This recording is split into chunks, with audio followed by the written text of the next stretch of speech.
Assalamualaikum warahmatullahi wabarakatuh. Salam sejahtera bagi kita semua. Kami dari kelompok Hambatan Pelaksanaan Penegakan Hukum di Indonesia akan mempresentasikan hasil dari research kami. Pertama-tama saya akan memperkenalkan anggota kelompok kami. Pertama ada Windy Destiaryani dengan MPM 1817051039 dan saya sendiri Jonathan Michael dengan MPM 1817051064.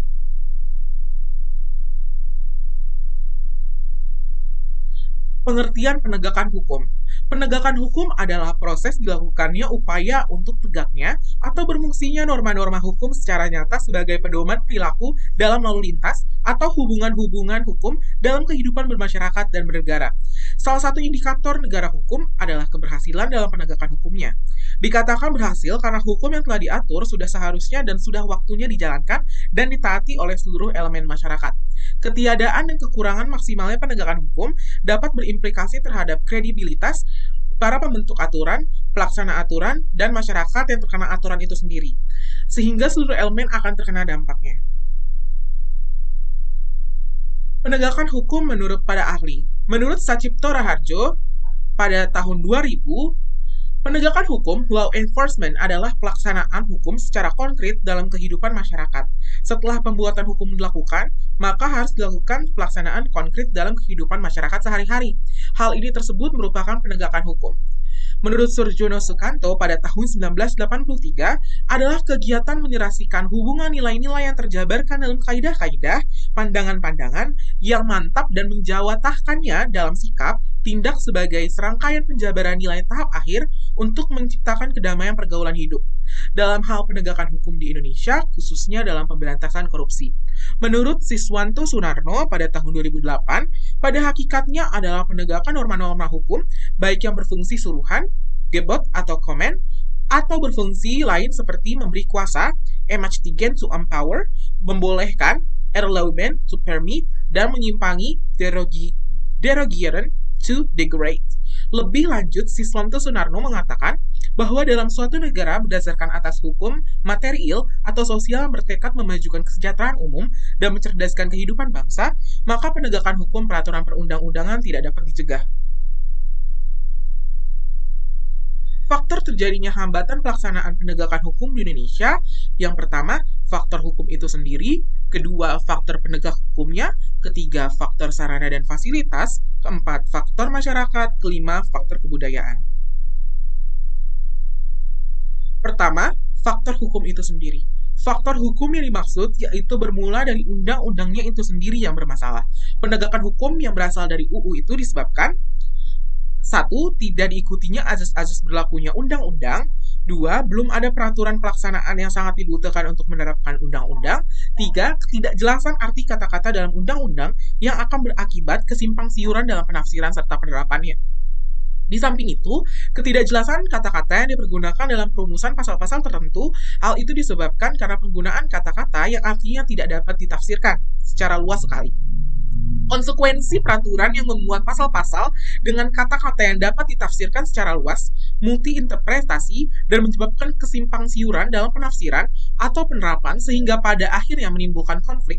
Artinya, faktor hukum yaitu peraturan yang memiliki ketidakjelasan kata-kata dalam perumusan pasal-pasalnya terbukti telah mempengaruhi penegakan hukum terhadap sengketa di Indonesia.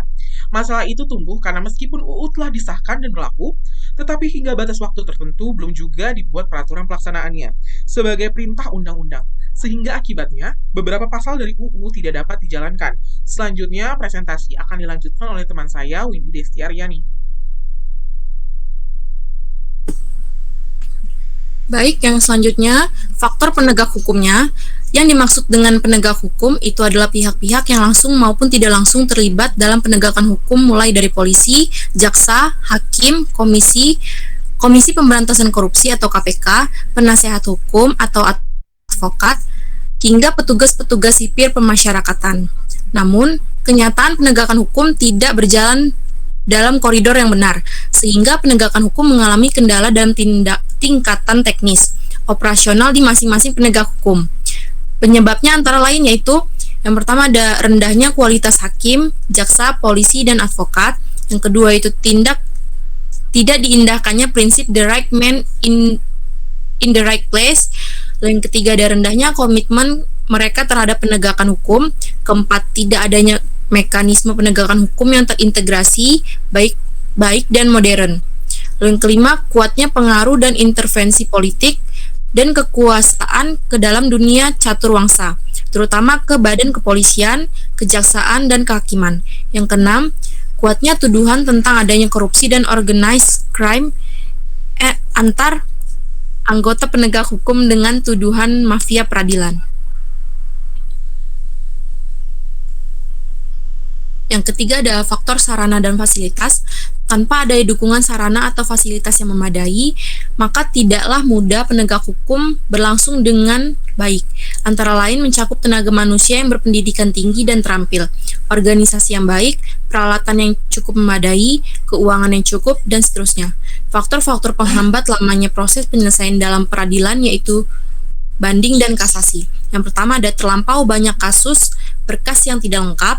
Kedua, rumitnya perkara.